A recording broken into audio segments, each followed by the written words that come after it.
The bodies that are being found in. You're a fucking idiot. Yeah? Yeah, you're a big fuckwit, mate. Say it again, man. Show your face, man. I don't have to show shit, mate. Don't be a coward, bro. I'm not a coward. Don't be a coward, Come man. for a walk. Why? Why do you want me to come for a walk?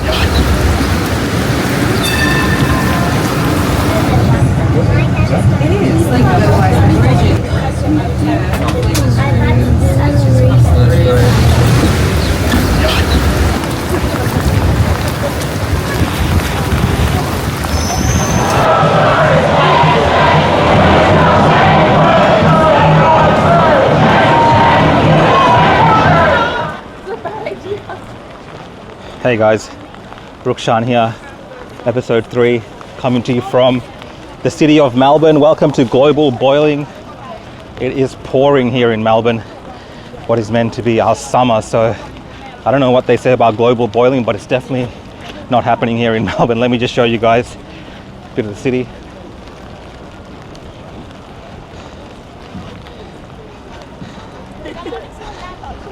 So I've come into the city today just to kind of give you guys my stories out here from the field, just discussing what's happening in our city. So over the last couple of months, we've had a lot of protests here in Victoria.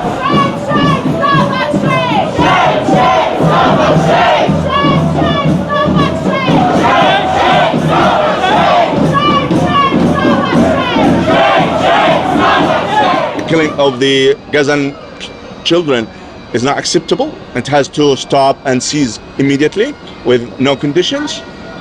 Just by the hour, there's like several numbers of kids under the risk of being killed or bombarded or buried under rubbles of houses, and we all have to stand up and get something going and done. Australia did talk the talk.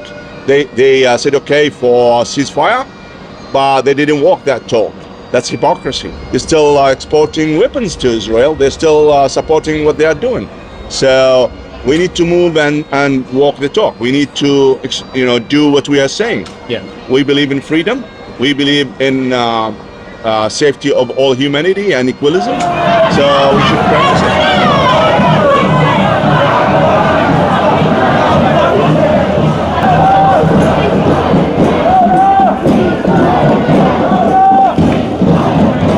Now, just walking up to Victoria Barracks just to give you guys a look at the police presence there. They're set up in front of these barracks.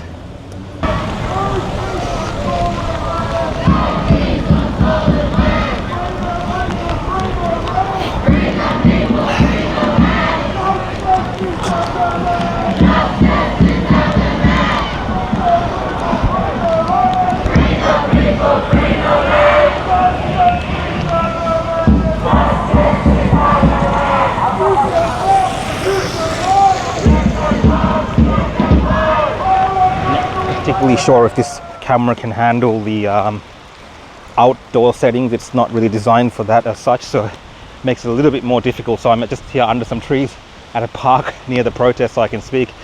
There's 2 issues that I wanted to bring up related to this conflict that's being discussed here in Australia, and those really revolve around Australia's involvement, and that's one of the main things that these protesters are talking about, right? How complicit is Australia in what they term as a genocide and war crimes. And the cases that they're making against this are the fact that South Africa recently put forward a submission to the ICJ, the International Court of Justice, which is different to the ICC, the International Criminal Court, but I'll get to that a bit later. So they put forward this submission, essentially charging Israel of, alleging anyway, war crimes and potentially even genocide based on the actions of the IDF, based on the words said by some ministers, not as an official government capacity, not the official government position of Israel, but just words that ministers have said that pertain to this kind of feeling amongst pro-Palestinians that there is a genocide, a deliberate act of genocide taking place in Gaza right now. And that's one of the issues that these protesters are talking about. And also the other issue that they're talking about is around Australian reservists, so dual national Australians and Israelis who are serving in the IDF as reservists. So they've either been in Israel, they hold dual nationality, Australian passport, or they've traveled there to join the IDF to defend Israel after the October 7th attack. So they're the two things that I've seen which are more recent. Obviously, these protests have been happening since October 7th, since Hamas attacked those border towns there in Israel and committed their terror attack. These protests have been happening pretty much day dot after that. You know, we saw firstly in Australia, we saw celebrations, which then turned into protests as soon as Israel, the IDF, started taking actions against Hamas in the Gaza Strip. Zara! Yes! Do you condemn the terrorist occupation? Yes! Do you condemn the IOF? Yes! Do you support Palestine? Yes! And who do we have to boycott? Zara! Who do we have to boycott? Zara! Who do we have to boycott? Zara! Boycott Zara! Boycott Zara! Boycott Zara! Boycott Zara! Boycott Zara! Boycott Zara! Boycott Zara! Boycott Zara! From the river to the sea! Palestine will be free! From the river to the sea! Palestine will be free! From the river to the sea! Palestine will be free! From the river to the sea! Palestine will be free! From the river to the sea! Palestine will be free! From the river to the sea! Palestine will be free! I've seen recently that South Africa's put a claim, allegation forward, or a submission into the International Court of Justice, alleging that Israel is committing war crimes, potentially even genocide. What do you think about Australia, and should Australia, the government here, support that submission, just so we can see that being tried out in a court? Because I guess so far we've got people giving these opinions about war crimes and genocide, but it hasn't actually been tested in an official capacity. Absolutely, I do support South Africa fighting that suit against the genocides that's happening in Gaza. The flag's actually upside down. Oh, okay. Thanks. Yeah, I gotcha. Yeah, thank you. Thank you very much. You're a good man. Yeah, I think the black should be at the top. South Africans are among those countries that has been suffering a lot for many years from lack of justice. So they are the one who's coming from that experience, and they're speaking loudly and clearly, calling for justice. It's as simple as that. And yes, Australia, we keep claiming that we are a country that supports human rights, supports justice. So yes, we have to, as I said a bit earlier, we have to walk that talk. We have to really go ahead and support the justice and freedom of humanity everywhere. Because guess what, if something goes wrong with us over here, then thank you. Then we cannot talk to people because they say, hey, remember, before you were not supporting justice, so why you are calling us to help you and just to stand with you if we face any problem? As the American says, what rolls around comes around. So we have to remember that. From the river to the sea! Palestine will be free! From the river to the sea! Palestine will be free! From the river to the sea! Palestine will be free! From the river to the sea! Palestine will be free! Free Palestine! Free Palestine! Free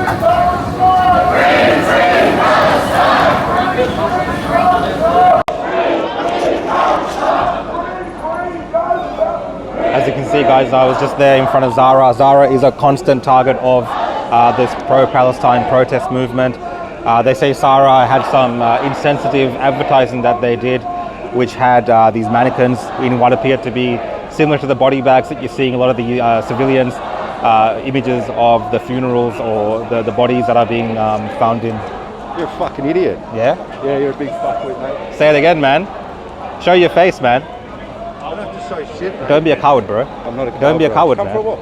Why? Why do you want me to come for a walk? Put your camera away.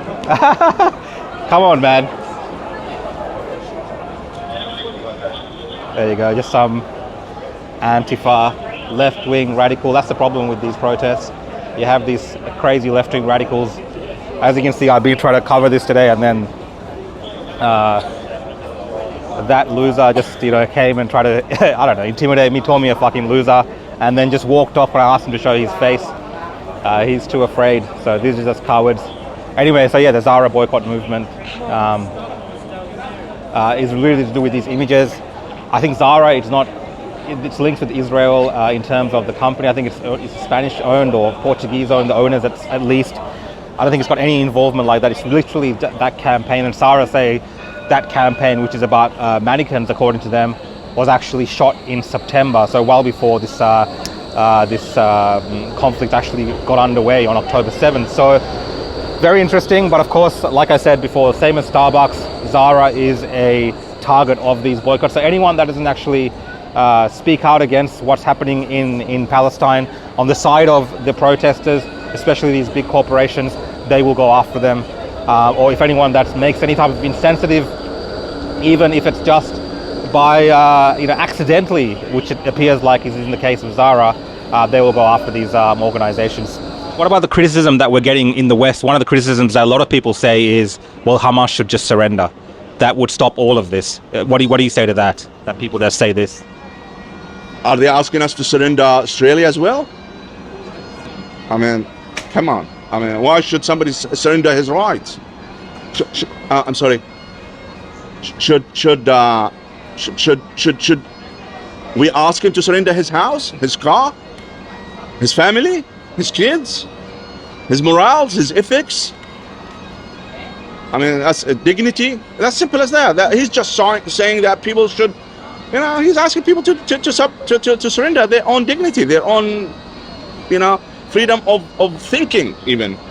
So, yeah, I'm against that for sure. Boycott Zara! Boycott Zara! Boycott Zara! Boycott Zara! It's 13 weeks in a row. Do you think it's having an impact, the protest? I think it will. It does, because things starts with the small movements. I mean, who could have imagined that South Africa will be whatever it came to be in 1994, 3-4 years before that. So let's remember, mountains are made out of stones. So if we gather enough stones, we'll make a mountain. Well, there is a lot of people, despite the weather and despite the rain. I saw a large crowd marching towards the Yes. Victoria Barracks. So Let's remember, the killing didn't stop. It has been on 24/7. They are killing them. They are bombarding them. If it is raining, if it is windy, day and night. So how could we stop? do you support these protests? Some people complain that the protesters, every week they're here disturbing the peace. What do you think about the protests which are happening right now? When there's children and young people dying who are aid workers and old people, I agree with them. Thank you for your time, man. Thank you. Thank you very much. Thank you. So that lady just walked up to this gentleman here, Bassam, and he's just exchanging details for her to sign some petition. So that's a general member of the public just walking past. I spoke to her just to give an idea of maybe what the general public might think. Of course, that's just one member of the public, but yeah, there you go. So I want to just thank Bassam there for his time and talking to me. I've found it quite challenging actually covering this issue to interview people, because people continue to call me a Zionist and say that I'm paid by this organization, that organization, when really I prefer to be able to give this type of coverage where I'm able to speak to both sides.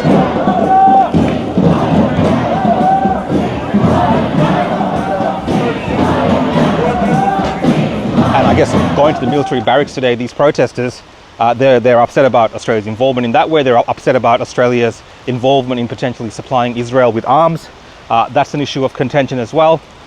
So that's that first issue. The second one is around foreign, working in a foreign war, going to a foreign war, and whether IDF members who have Australian dual nationality should be investigated. Some people are asking for them to be arrested, detained when they enter the country for committing war crimes and genocide. Now, I might have to preface this by saying, as far as I know, someone can correct me, it is not illegal for an Australian to serve in a foreign army, particularly if that army is of a recognized state or an ally, or in that vein. Obviously, Australians have been arrested in the past or charged criminally for participating in organizations like ISIS, Hezbollah, things like this, which are prescribed terror organizations in Australia.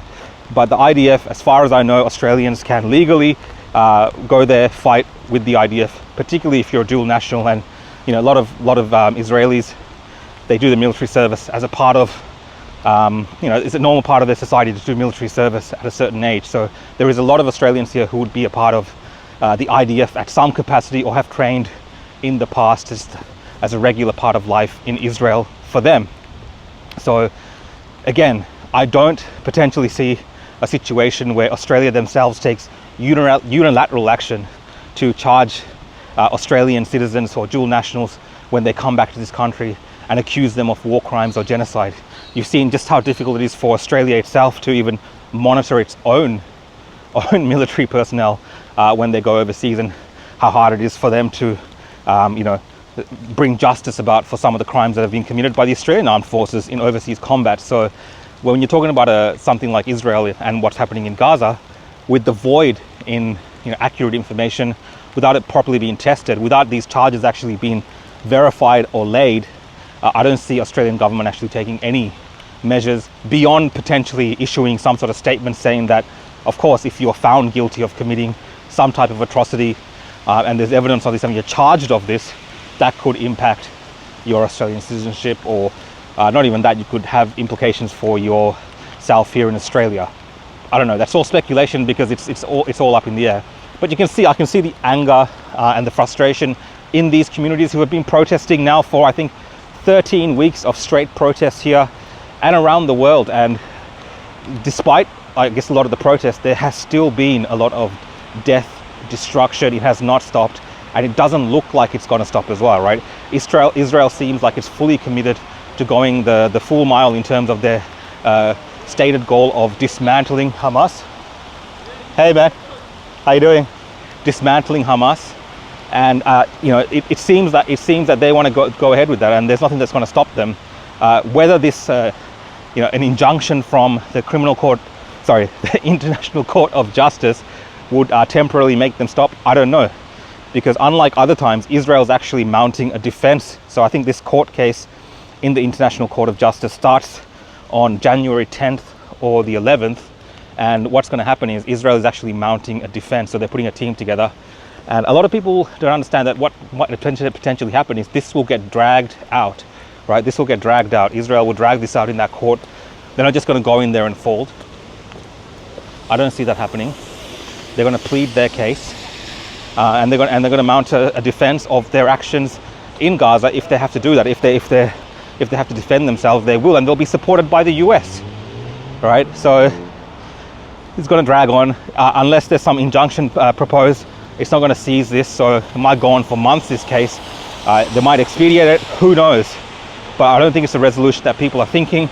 And if anything, from my own ideas around this, it appears as though Israel is welcoming this type of investigation because they want to put forward their case. They want to put forward all these documents. They want to put forward all these files and videos they have of the atrocities committed by Hamas, which they allege. And then that's going to have to be scrutinized in this forum as a justification for their actions against Hamas. So really, this is not like Twitter, this is not like discussing online. This is all going to be in the court, and I don't see the court, I see the court being very reluctant, that's what I meant, to actually issue findings against stuff that online people are saying is fake, is a psyop, is a hoax. That's not how this court's going to work. They're going to have to consider all this evidence, and a lot of these things are going to be either confirmed officially going forward as a part of this case. Again, that's my theory around this. Let me know in the comments what you guys think, but that's just how I see this all going down. In terms of Australian foreign soldiers, look, if you want to go serve in a foreign army, I think people went to Ukraine to fight for Ukraine. There are issues around your loyalty to this country. I completely agree with that. But there are times that Australians have fought alongside their allies and joined these causes and wars. So there is that as well. And Australia is a strong ally of the US and, of Israel, being a Western partner. in many ways. So there is that aspect as well. Of course, in the comments you can tell me what you think about this. People are very angry about a lot of this stuff, and I get it, but I'm just trying to give you a bit of an idea of the news and the stories which are happening around this, 13 weeks into it here in Melbourne. And it's going to continue, right? It's going to continue. These protests are not going to stop. They're very committed. Yes, the media is not really giving them the same type of coverage that we saw at the very start of this. Whether that's to reflect on the community's attitudes or not, it's hard to say, but the media definitely is not really covering these protests. Today they might cover it because it's at the barracks, but I don't know. Anyway guys, this is the end of my little vlog for today. I just wanted to show you guys what's happening out here in the city. Very rainy Melbourne. It's going to be a dark video. I might just show you some other shots around the city and shoot some stuff to end this video with. Thanks guys, see you next time. So I got a bit of a hole here and here, unfortunately. So all this time I'm walking around, it is full of mud. My shoes are fully muddy, it's soggy, and yeah, this is global boiling happening here in Australia. What do you reckon? Is the UN correct? Is global boiling actually happening?